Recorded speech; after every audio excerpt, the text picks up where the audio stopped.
Assalamualaikum warahmatullahi wabarakatuh. Salam dan bahagia Bapak Ibu guru hebat. Salam guru penggerak. Tergerak, bergerak, menggerakkan.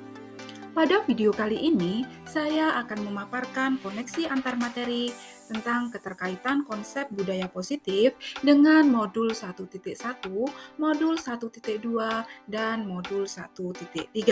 Sebelumnya, perkenalkan saya Yuliati SPD, merupakan calon guru penggerak angkatan 8 dari Kabupaten Tulungagung.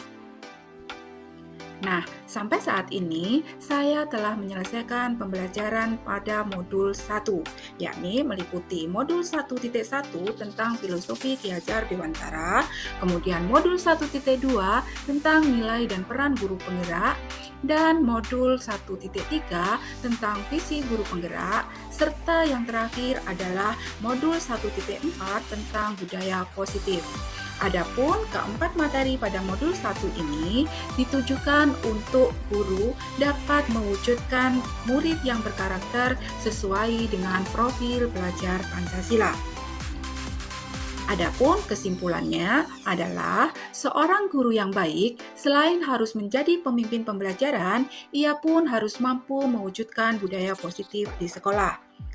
Adapun budaya positif tersebut dapat diwujudkan dengan menerapkan konsep-konsep inti seperti disiplin positif, motivasi perilaku manusia, tentang hukuman dan penghargaan, kemudian posisi kontrol restitusi, serta pembentukan keyakinan sekolah atau keyakinan kelas, dan penggunaan segitiga restitusi dalam penyelesaian masalah murid.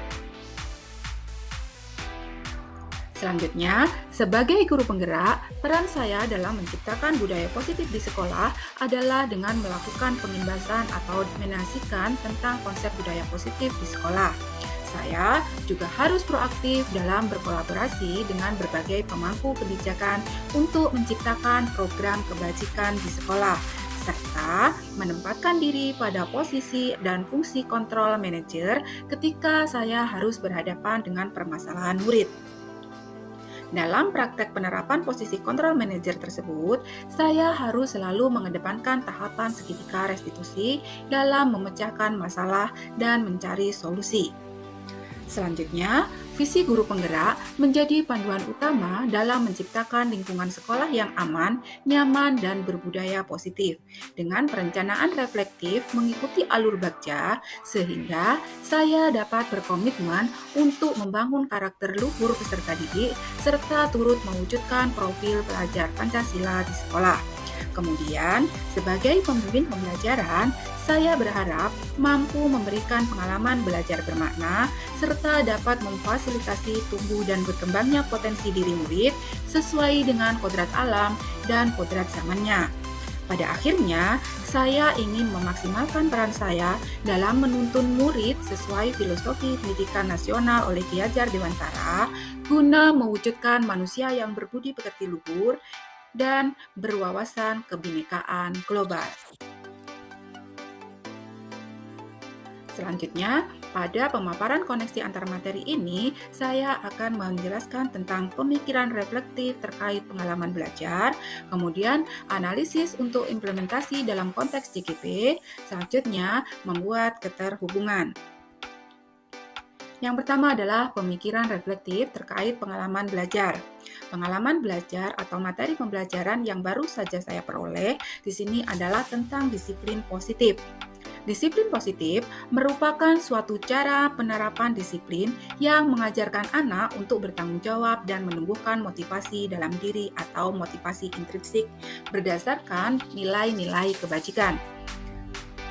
Di sini, disiplin positif lebih ke arah disiplin diri, sehingga setiap murid memiliki kontrol diri dalam melakukan setiap tindakan. Disiplin positif mengarahkan murid untuk melakukan tindakan berdasarkan motivasi internal, bukan karena hukuman atau pujian. Selanjutnya, saya juga mempelajari tentang motivasi perilaku manusia. Ada 3 motivasi yang mendasari perilaku manusia, yaitu yang pertama adalah untuk menghindari ketidaknyamanan atau hukuman. Yang kedua, untuk mendapatkan imbalan atau penghargaan dari orang lain. Yang ketiga adalah untuk menjadi orang yang mereka inginkan dan menghargai diri sendiri dengan nilai-nilai yang mereka percaya. Dari ketiga motivasi tersebut, motivasi yang pertama dan kedua, yakni untuk menghindari ketidaknyamanan dan hukuman, serta untuk mendapatkan imbalan atau penghargaan dari orang lain, masih termasuk motivasi eksternal. Seorang guru harus memunculkan motivasi internal dalam murid, yakni untuk dapat menjadi orang yang mereka inginkan dan menghargai diri sendiri dengan nilai-nilai yang mereka percaya. Pada penerapannya, harus dihindari pemberian hukuman ataupun penghargaan yang berlebihan. Hal ini dimaksudkan untuk meminimalisir tumbuhnya motivasi eksternal bagi diri murid. Selanjutnya, saya juga mempelajari tentang 5 posisi kontrol, yakni yang pertama adalah posisi sebagai penghukum, kemudian yang kedua pembuat rasa bersalah, yang ketiga adalah posisi sebagai teman, yang keempat adalah posisi sebagai pemantau, dan yang kelima adalah posisi sebagai manajer. Dari kelima posisi kontrol guru ini, yang disarankan untuk kita terapkan adalah posisi sebagai manajer. Dalam melaksanakan peran sebagai manajer, guru mengajak murid untuk mempertanggungjawabkan tindakan dan mendukung murid untuk menemukan solusi pemecahan masalahnya sendiri. Di sini, guru melakukan penanganan permasalahan pada murid dengan mengacu pada tahapan segitiga restitusi dan membantu murid untuk memiliki kontrol bagi dirinya sendiri sehingga akan tercipta identitas positif atau sukses pada murid. Diharapkan murid akan memiliki motivasi internal yang positif. Selanjutnya, saya pun mempelajari tentang keyakinan kelas atau keyakinan sekolah. Di sini, guru berperan untuk mengarahkan murid dalam memahami dan menerapkan nilai-nilai kebajikan. Selanjutnya, dari nilai-nilai kebajikan tersebut, murid diberikan gambaran untuk menyusun keyakinan kelas atau keyakinan sekolah sesuai dengan nilai-nilai yang diyakininya. Kemudian, keyakinan kelas nanti dirupakan pernyataan positif yang mudah diingat, dipahami, serta mampu menggerakkan hati untuk murid dapat menerapkannya dalam setiap tindakan yang dilakukan. Adapun yang terakhir di sini saya juga telah mempelajari tentang segitiga restitusi. Adapun tahapan pada segitiga restitusi adalah yang pertama menstabilkan identitas, kemudian validasi tindakan yang salah, dan yang terakhir adalah menanyakan keyakinan. Segitiga restitusi ini diterapkan dengan tujuan untuk menghasilkan murid yang mandiri dan bertanggung jawab. Selanjutnya, pemikiran reflektif terkait pengalaman belajar tentang emosi atau perasaan yang dirasakan ketika saya belajar pada modul 1.4 ini adalah perasaan saya selama mempelajari modul sangat senang dan merasa tercerahkan. Saya dapat memperbaiki miskonsepsi dari pemahaman saya sebelumnya, yakni tentang selama ini hukuman dapat mendisiplinkan murid ternyata tidaklah sepenuhnya benar dan efektif. Saya juga dapat pemahaman baru bahwasanya pemberian hadiah atau penghargaan pun tidak selalu efektif untuk meningkatkan motivasi belajar murid. Bahkan, pada beberapa kasus, pemberian hadiah atau penghargaan justru mematikan kreativitas dan justru dapat menjadi sebuah hukuman. Adapun pengalaman belajar yang lain adalah ketika saya harus mempraktikkan tahapan segitiga restitusi dalam menangani suatu kasus. Di sini, saya merasa adanya tantangan baru, yakni tentang bagaimana menggali keyakinan murid dan menyadarkan murid agar memiliki inisiatif untuk memperbaiki kesalahannya. Dalam hal ini, saya merasa masih perlu belajar lagi dan meningkatkan kemampuan untuk dapat menggali dan mengarahkan murid untuk mencapai tindakan yang sesuai dengan keyakinannya. Dan hal ini ternyata bukanlah tantangan yang mudah bagi saya. Selanjutnya adalah setelah mempelajari modul ini, saya telah memahami konsep-konsep inti dalam budaya positif, yakni berkaitan dengan disiplin positif, teori kontrol, teori motivasi, hukuman dan penghargaan, kebutuhan dasar manusia, keyakinan kelas, posisi kontrol guru, dan segitiga restitusi. Seluruh konsep inti tersebut harus diresapi dalam diri, kemudian diwujudkan dalam tindakan, serta ditularkan kepada seluruh rekan guru di sekolah. Adapun hal yang sudah baik berkaitan dengan keterlibatan diri saya dalam proses belajar, di sini adalah saya telah mampu memahami perbedaan hukuman, konsekuensi, dan restitusi.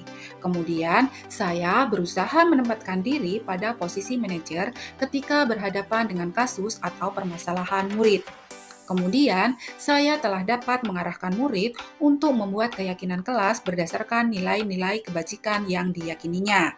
Dan saya pun dapat menerapkan segitiga restitusi untuk mengatasi permasalahan murid. Kemudian, apa yang perlu diperbaiki terkait keterlibatan saya dalam proses belajar adalah kendati saya sudah dapat menerapkan tahapan segitiga restitusi, namun saya harus terus belajar dan berupaya meningkatkan kemampuan dalam menggali dan mengarahkan murid untuk mampu menemukan solusi pemecahan masalahnya sendiri berdasarkan nilai-nilai yang diyakininya. Selain itu, saya juga harus terus memperbaiki diri dan memberikan keteladanan yang baik bagi murid dengan menjalankan nilai-nilai kebajikan universal. Selanjutnya, analisis untuk implementasi dalam konteks CGP. Di sini, saya memiliki perubahan pemikiran dalam upaya menciptakan budaya positif di kelas maupun di sekolah. Setelah mempelajari modul ini, saya memahami bahwa hukuman dan hadiah bukan merupakan suatu tindakan yang menumbuhkan nilai-nilai keyakinan positif diri seorang pendidik. Kemudian, keyakinan positif kelas harus ditumbuhkan melalui kesadaran diri murid dalam membuat keyakinan kelas. Sehingga di sini siswa akan sadar bahwa dalam upaya memenuhi kebutuhan hidupnya, mereka pun tidak boleh meninggalkan nilai-nilai kebajikan universal. Jadi, di sini mereka akan menjalankan nilai-nilai kebajikan universal tersebut tanpa paksaan dan tujuan pamrih. Selanjutnya, saat di sekolah, saya sebelum mempelajari modul budaya positif ini, saya sering menempatkan diri sebagai teman dan pembuat rasa bersalah. Sesekali, saya bertindak sebagai penghukum dan pemantau. Saya belum pernah melakukan tindakan sebagai manajer dengan menerapkan segitiga restitusi. Setelah saya mempelajari modul ini, saya merasa tercerahkan dan perlu memahami lebih dalam, serta mempelajari lebih jauh, kemudian menerapkan posisi kontrol manajer dengan mengacu pada tahapan segitiga restitusi. Setelah mempelajari modul ini, saya pun memahami akan pentingnya membuat keyakinan kelas. Dalam membuat keyakinan kelas, saya merasa perlu untuk menggali dan mengembangkan nilai-nilai kebajikan yang murid yakini. Selanjutnya, mendorong murid untuk mengimplementasikan nilai-nilai tersebut dalam setiap tindakannya. Adapun keterkaitan antara budaya positif dengan modul 1.1 tentang filosofi Ki Hajar Dewantara, modul 1.2 tentang nilai dan peran guru penggerak, dan modul 1.3 tentang visi guru penggerak adalah yang pertama, budaya positif dapat wujud jika seorang guru memiliki 5 nilai guru penggerak, yakni berpihak kepada murid, mandiri, kolaboratif, reflektif, inovatif. Selanjutnya, budaya positif dapat terwujud jika seorang guru mampu menjalankan peran guru penggerak, yakni mendorong kolaborasi. Untuk mewujudkan budaya positif di sekolah, seorang guru tidak dapat bergerak seorang diri, melainkan harus ada kolaborasi dari semua warga sekolah dengan menyusun keyakinan sekolah yang telah disepakati dan kemudian dijalankan secara bersama-sama. Selanjutnya, salah satu perubahan yang diinginkan sesuai dengan visi guru penggerak adalah terciptanya budaya positif. Hal ini ditujukan agar dapat mewujudkan sekolah yang aman dan nyaman bagi murid. Adapun untuk mewujudkan budaya positif di sekolah sesuai dengan visi dan prakarsa perubahan tersebut, maka seorang guru harus melaksanakan pembelajaran yang menuntun sesuai dengan filosofi Ki Hajar Dewantara dan juga menumbuh kembangkan karakter sesuai dengan profil pelajar Pancasila. Nah, demikian tadi koneksi antar materi dari modul 1.4 tentang budaya positif dengan keterkaitannya pada modul 1.1 dan 1.2 serta modul 1.3. Demikian, semoga apa yang kami sampaikan dapat bermanfaat dan menginspirasi Bapak Ibu guru hebat. Dan akhir kata, Guru Bergerak Indonesia Maju. Terima kasih telah menyimak video hingga akhir. Wassalamualaikum warahmatullahi wabarakatuh.